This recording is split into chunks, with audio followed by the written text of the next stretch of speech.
Connaissez-vous Jésus-Christ? Cette émission livre la vérité de la Bible à ceux qui n'ont pas la foi chrétienne, à ceux qui sont nouveaux à l'Église ou à ceux qui veulent connaître les vérités fondamentales du christianisme. Cette émission est menée par Sangdin Lee, pasteur de l'Église coréenne et missionnaire de CCMF, Communauté coréenne des missions pour la francophonie au Bénin. Et je suis Unzi Bak, missionnaire de PCKWM, Mission mondiale de l'Église presbytérienne de Corée et de CCMF au Bénin.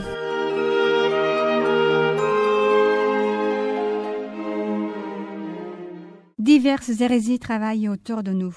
Il y a des sectes hérétiques originaires du Bénin et issues des pays étrangers.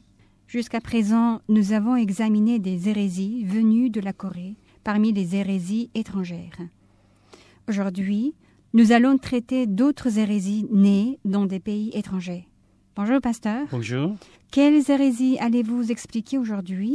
Il y a des sectes hérétiques nommées les 4 hérésies mondiales. Ce sont les témoins de Jéhovah, l'Église adventiste du 7e jour, le mormonisme et la secte Moon. J'ai traité la secte Moon dans le dernier épisode. Aujourd'hui, je vais expliquer rapidement les 3 autres. On commence par l'Église adventiste. Son nom officiel est l'Église adventiste du 7e jour. C'est un rassemblement religieux créé par William Miller en 1863. Certains gens sont gênés de la juger comme hérésie à cause de son apparence pieuse et morale. Cependant, il est absurde de dire qu'elle n'est pas une secte hérétique sous prétexte qu'elle n'a pas de problèmes sociaux et éthiques. Lorsqu'on discerne les hérésies, on les juge selon l'interprétation de la Bible et les doctrines et non selon des considérations sociales et éthiques. Peu importe à quel point les hérésies font le service social et offrent une aide économique, cela ne signifie pas qu'elles détiennent la vérité ou la vie éternelle. L'Église adventiste est condamnée comme hérésie car elle affirme une eschatologie limitée dans le temps. Elle commence par l'eschatologie limitée dans le temps de William Miller. Ce dernier a soutenu qu'il y aurait la fin du monde en 1844. Mais tout le monde sait que le monde n'avait pas pris fin. Et Miller est mort en 1849. Sur quelle base Miller a-t-il affirmé que la fin viendrait en 1844? Il a fait un calcul selon Daniel 8, verset 14 et chapitre 9, verset 25, Esdras chapitre 7, pour déterminer l'année de la seconde venue de Jésus-Christ. Il a interprété les 2300 soirs et matins dans Daniel 8, verset 14, comme 2300 ans, et l'ordre dans Daniel 9, verset 25, depuis le moment où la parole a annoncé que Jérusalem sera rebâtie, comme celui qui apparaît dans Esdras 7. Par conséquent, il a calculé que la seconde venue de Jésus aurait lieu 2300 ans après l'émission de cet ordre en 457 avant Jésus-Christ. Le calcul indiquait l'année 1844. Et pour avoir la date exacte, il a calculé le jour des expiations des Israélites en utilisant le calendrier actuel et cela correspondait au 22 octobre. Environ 120 000 personnes ont cru et suivi ces affirmations de Miller. Mais rien ne s'est produit à la date soutenue par Miller et ses adeptes, très déçus, se sont séparés en plusieurs sectes. Ainsi, les témoins de Jéhovah, une des sectes divisées, a été établie. Depuis le premier échec en 1844, Miller a affirmé plusieurs fois en modifiant la date de la seconde venue de Jésus. Plus il changeait la date, plus ses adeptes devenaient confus. Une femme appelée Ellen Gould White est intervenue pour régler la confusion, puis a établi l'Église adventiste. Elle a dit que la seconde venue de Jésus affirmée par Miller n'était pas fausse et que Jésus était certainement venu à la date annoncée par Miller, mais qu'il était venu de façon invisible. Ellen G. White a ajouté que Jésus était venu de façon invisible pour entrer dans le lieu très saint du tabernacle céleste afin d'examiner et de juger les êtres humains. Ainsi, elle a élaboré la doctrine du jugement investigatif de l'Église adventiste. L'Église adventiste a été condamnée comme hérésie parce qu'elle accorde plus de valeur aux révélations et aux prophéties que White prétend avoir reçues directement de Dieu, qu'à suivre les prophéties et les enseignements de la Bible. La doctrine du christianisme orthodoxe dit que toutes les révélations et les prophéties de Dieu ont été écrites dans les 66 livres de la Bible et qu'il n'y a plus de révélations ni de prophéties. Je peux vous confirmer que cette doctrine est issue de la Bible. Veuillez lire Apocalypse 22, versets 18 à 19. Je le déclare à quiconque entend les paroles de la prophétie de ce livre. Si quelqu'un y ajoute quelque chose, Dieu le frappera des fléaux décrits dans ce livre. Et si quelqu'un retranche quelque chose des paroles du livre de cette prophétie, Dieu retranchera sa part de l'arbre de la vie et de la ville sainte décrits dans ce livre. L'Église de Dieu, Société de la Mission mondiale que nous avons examinée dans l'épisode précédent, est une secte hérétique centrée sur des enseignements de l'Église adventiste affirmant l'eschatologie limitée dans le temps non biblique. An Sang-hong, le chef de l'Église de Dieu, a changé 168 jours que Moïse a mis pour dresser le tabernacle en 168 ans et a ajouté 1844 annoncé par Miller pour dire que 2012 était la fin du monde. Il n'y a pas de problèmes sociaux chez l'Église adventiste sauf la prédiction non biblique du jour de la fin du monde qui a mis de nombreuses personnes dans une pleine confusion. Malgré tout, cela ne justifie pas qu'elle ne soit pas considérée comme une hérésie. Exactement.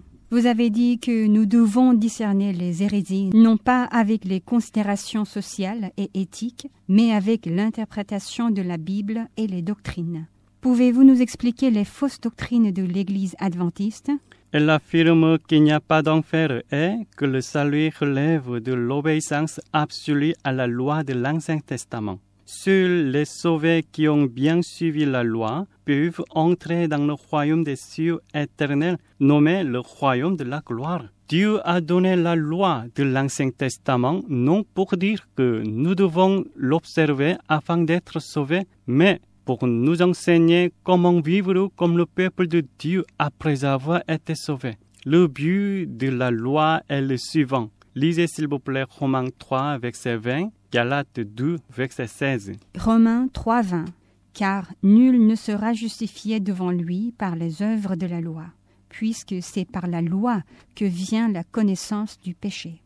Galates 2, 16. Néanmoins, sachant que ce n'est pas par les œuvres de la loi que l'homme est justifié, mais par la foi en Jésus-Christ, nous aussi, nous avons cru en Jésus-Christ, afin d'être justifiés par la foi en Christ et non par les œuvres de la loi, parce que nulle chair ne sera justifiée par les œuvres de la loi. Pasteur, Oui. J'aimerais aborder maintenant les témoins de Jéhovah. Les témoins de Jéhovah est un rassemblement religieux créé par Charles Taze Russell.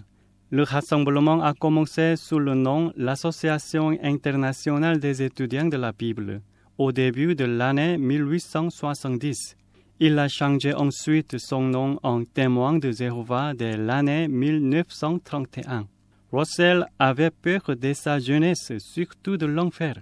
Lorsqu'il avait entendu la doctrine de l'Église adventiste selon laquelle l'enfer n'existe pas, enseignée par William Miller et Ellen G. White, il est tout de suite devenu leur adepte. En 1844, la seconde venue de Jésus annoncée par Miller a été révélée comme un mensonge et il a quitté l'Église adventiste. Plus tard, Russell a établi son rassemblement religieux qui est devenu les Témoins de Jéhovah. Pourquoi porte-t-il le nom les Témoins de Jéhovah? La doctrine la plus importante de cette secte hérétique enseigne que la Trinité n'existe pas, disant qu'elle n'apparaît pas dans la Bible et donc elle n'est pas biblique.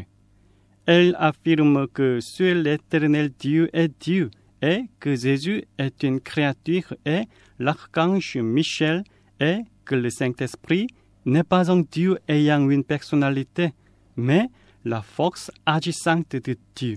C'est pourquoi elle utilise le nom les témoins de Jéhovah pour dire qu'elle est le témoin qui croit et témoigne seulement en Dieu unique Jéhovah. Vous avez dit qu'ils prétendent que le Saint-Esprit est la force agissante de Dieu.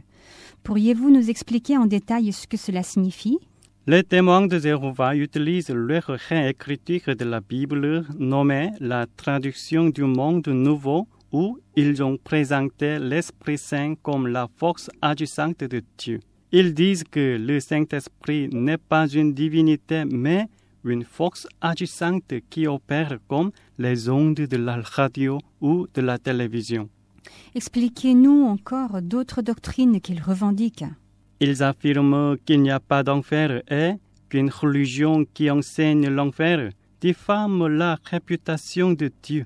Ils disent qu'en se basant sur l'Apocalypse chapitre 12, Jésus était déjà revenu en esprit en 1914 et il règne comme roi au ciel céleste de Dieu.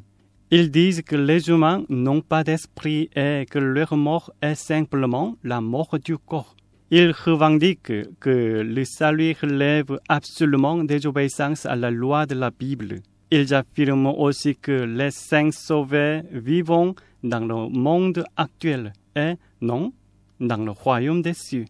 Ils disent que ceux qui ont vécu avant Jésus seront ressuscités plus tard en tant que peuple de ce monde et que seul un très petit nombre de ceux qui sont nés après Jésus, soit 144 000 personnes, vivront dans le ciel et régneront sur le futur paradis terrestre. Vous avez noté que Russell, le fondateur des Témoins de Jéhovah, a travaillé dans l'Église adventiste.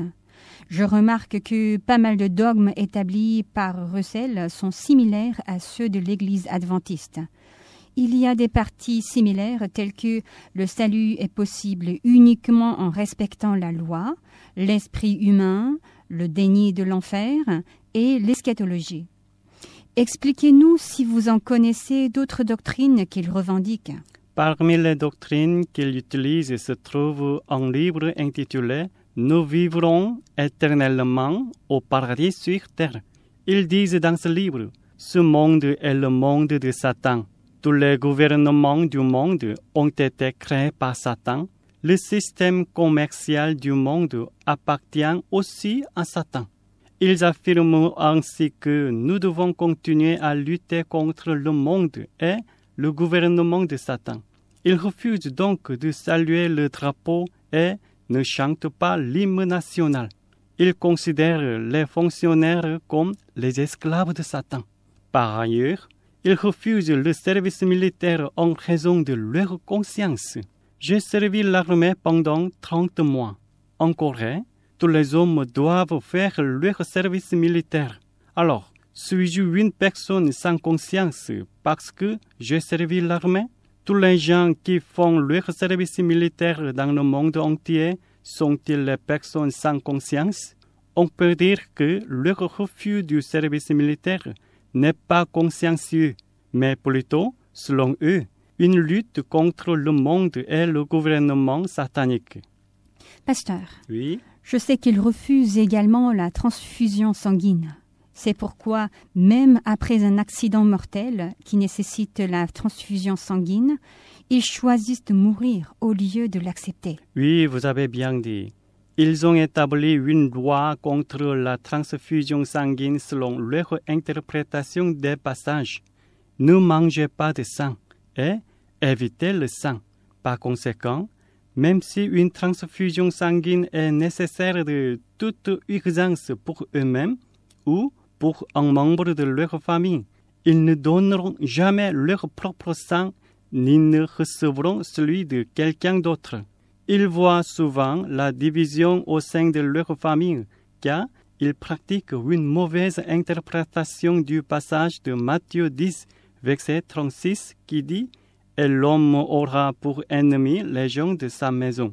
Les couples mariés et les familles appliquent leur doctrine pour se persécuter les uns les autres et lorsqu'ils sont persécutés, ils n'hésitent pas à divorcer.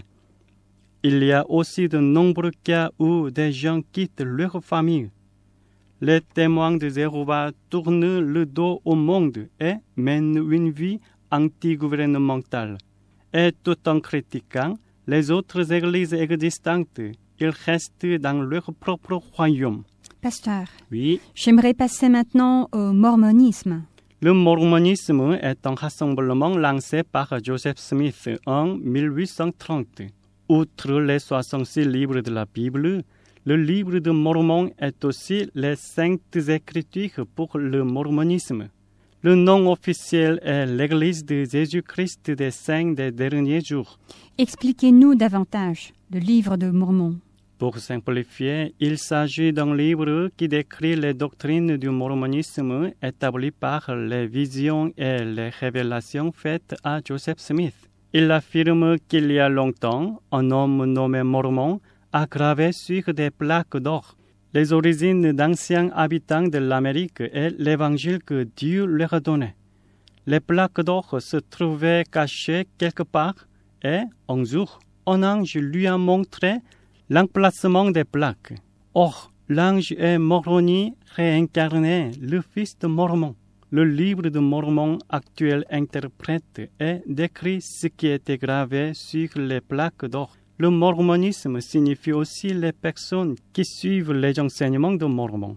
Joseph Smith déclare avoir rencontré Dieu et Jésus, qui lui ont dit que les dénominations chrétiennes avaient toutes tort et que leur doctrine était toute abominable. Il affirme avoir reçu une révélation du livre de Mormon et il a établi ensuite un nouveau rassemblement religieux. Le mormonisme, comme toutes les autres sectes hérétiques, déclare que lui seul a le salut. Il affirme aussi que son Église est la seule véridique Église. Est-ce qu'il y a d'autres ouvrages canoniques utilisés par le mormonisme? Outre le livre de Mormon, il utilise des livres Doctrine et Alliance, la perle de grand prix. Il reconnaît que la Bible est la parole de Dieu, mais n'admet que les parties reconnues par le livre de Mormon. C'est-à-dire, il croit plus aux paroles de Joseph Smith qui a écrit le livre de Mormon et aux révélations qu'il a consignées qui a la parole de Dieu. Alors, quelles sont les révélations et les affirmations de Joseph Smith auxquelles les Mormons croient? Le mormonisme prétend qu'il y aurait eu plusieurs dieux au commencement et que le chef des dieux aurait présidé une assemblée générale des dieux pour créer le monde. Il dit que le Dieu aurait été humain à l'origine et qu'il se serait transformé en Dieu grâce à une grande puissance. Il dit aussi que le Dieu, comme étant humain, aurait eu un corps de chair et d'os. Il affirme que les êtres humains n'auraient pas été une créature de Dieu, mais auraient vécu dans le ciel au commencement avec Dieu. Et il prétend que, tout comme un humain aurait été devenu Dieu, nous aurions pu nous transformer en Dieu. Le mormonisme récuse le rachat de Jésus qui est mort sur la croix pour régler les péchés originels des hommes. Il déclare qu'il faut croire aux paroles de Joseph Smith et de Brigham Young, son successeur, pour être sauvés. Il croit aussi que les êtres humains ne peuvent entrer dans le royaume céleste de Dieu qu'à travers la permission de Joseph Smith.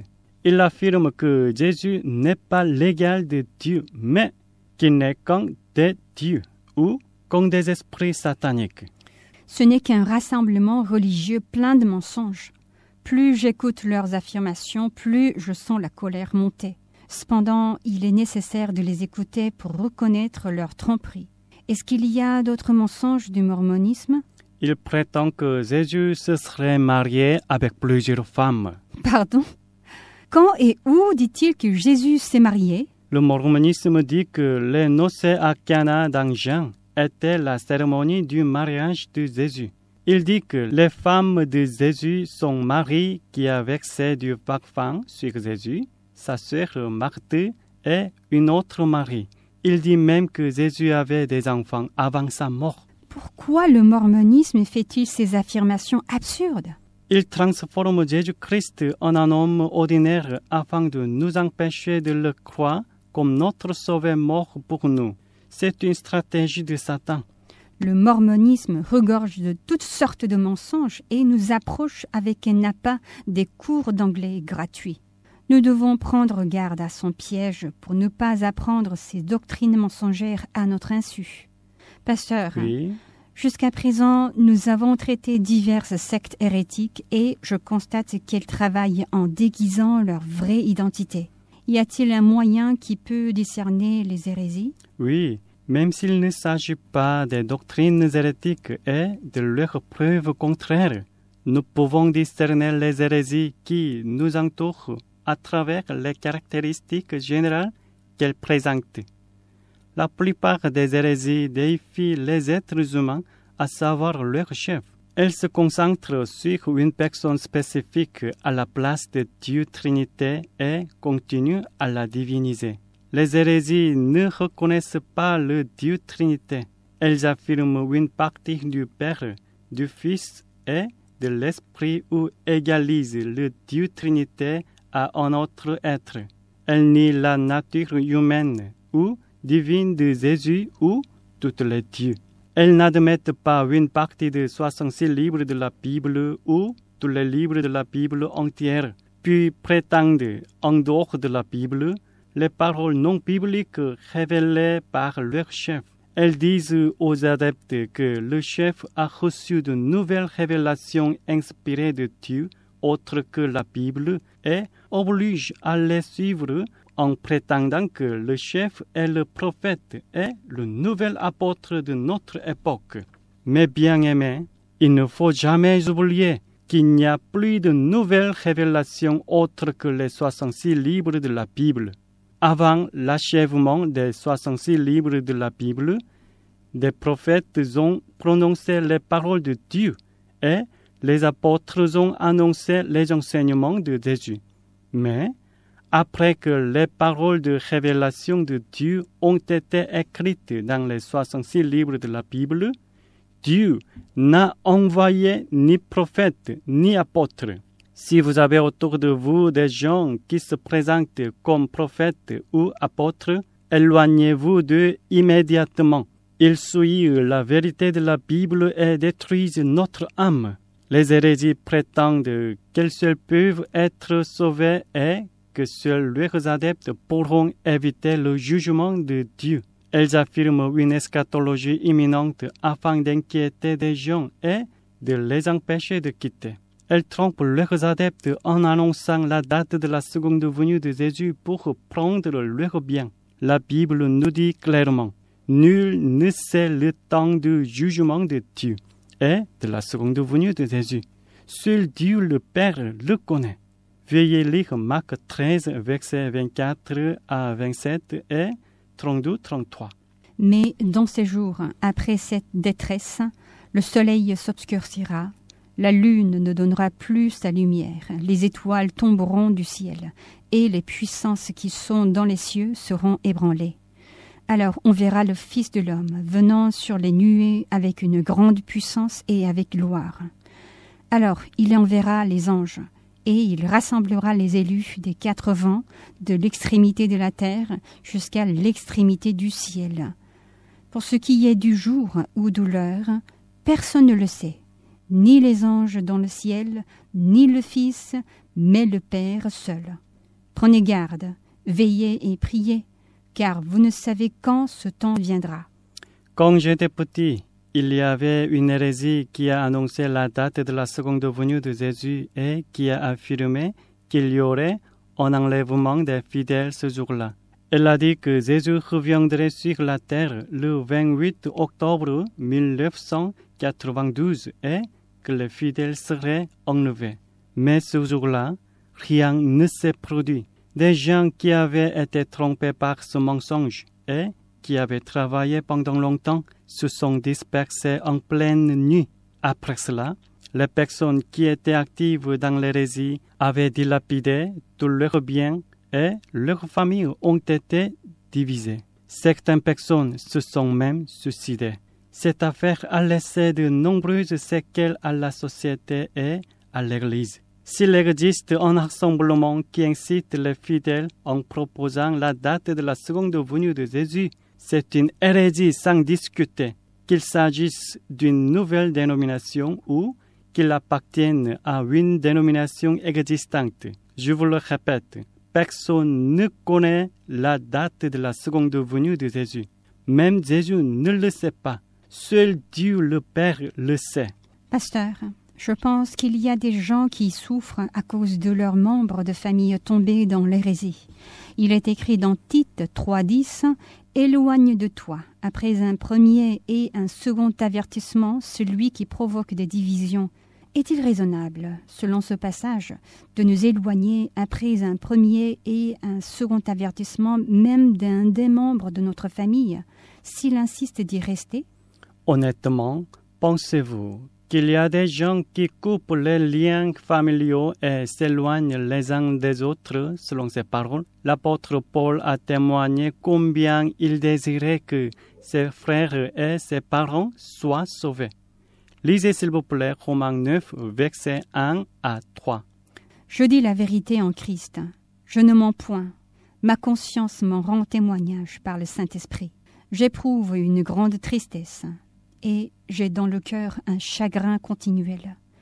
Car je voudrais moi-même être anathème et séparé de Christ pour mes frères, mes parents selon la chair. Que feriez-vous si la personne tombée dans l'hérésie était votre fils et votre fille, ou votre mari et votre femme? Je suis persuadé que vous risqueriez même votre vie pour sauver votre famille bien-aimée. Vous devez critiquer de manière sévère et ferme votre famille d'être tombée dans l'hérésie. Cependant, vous ne devez pas abandonner votre attention et amour envers elle. Vous devez plutôt l'encourager et prier afin qu'elle revienne sur le chemin du salut. Il en est de même pour l'Église. Elle n'est pas établie pour déclarer le jugement et condamner les hérésies.